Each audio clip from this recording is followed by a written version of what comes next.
Fantasy Life I is finally here, and as you dive into your first adventure, you will quickly notice that there is a whole bunch to think about, to the point it might feel a bit overwhelming. So if you are a beginner, let me give you a few pointers on what to keep in mind for a smooth, stress-free experience. So here are my essential beginner tips. Enjoy! No matter what lives you pick first, make sure to choose at least one of the combat classes early on. Without going into heavy spoiler territory, you will travel to the big open world pretty early on in the story. And if you don't grab a combat license before that, you will be stuck fighting with a stick or running away like I was. But don't worry, the game will kind of let you know when that moment comes right before you head there. If you are a beginner with combat or suck at it like me, I like to remind myself that dodging and waiting for an enemy to strike before I attack is usually my best bet to get a good opening. A long-range fighter like the mage or the hunter might also be easier to handle, because you get to strike safely from afar and avoid big damage. Answering the common question, can I play only one life? I actually like focusing on fewer lives at a time. However, keep in mind that lives do work well together, and if you don't switch, it might make your progress a little more difficult, tedious, or inefficient. For example, buying items from a shop instead of crafting them yourself will cost more money, and fighting without a combat class makes battle more difficult.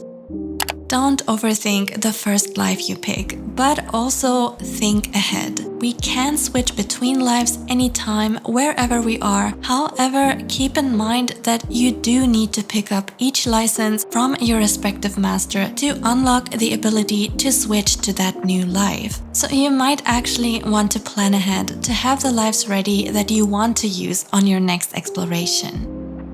Don't overthink character creation either. You will be able to change it anytime at a certain point in the story. Don't be alarmed that you won't be able to do so immediately, but it will still be unlocked pretty early on. So save yourself some time and do not dread settling on one look in the beginning. Anytime you rank up or complete a quest, make sure to check if you received a new piece of armor or a tool. Don't forget about accessories and charms either. The stat boost of that new equip might make a huge difference on your adventure, and it actually lowers the difficulty level for you.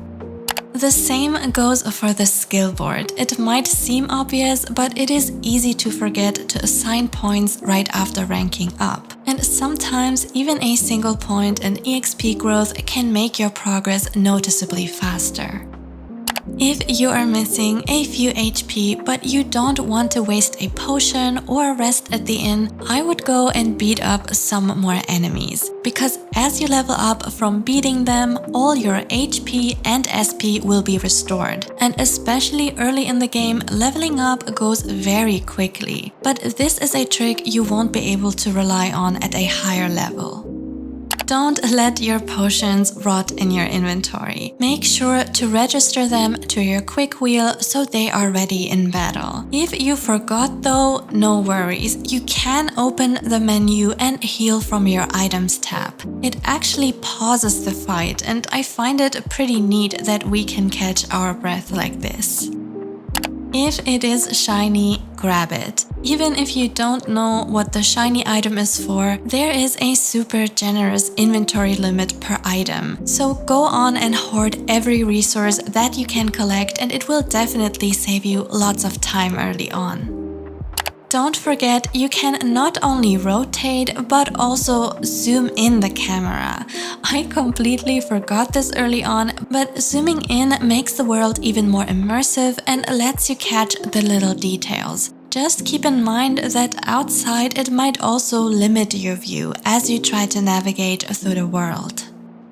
There is a full day and night cycle, and some quests might happen at a specific time. But instead of running all the way back to your bed, honestly, just walk to the quest location, because the game will usually prompt you to skip time right there.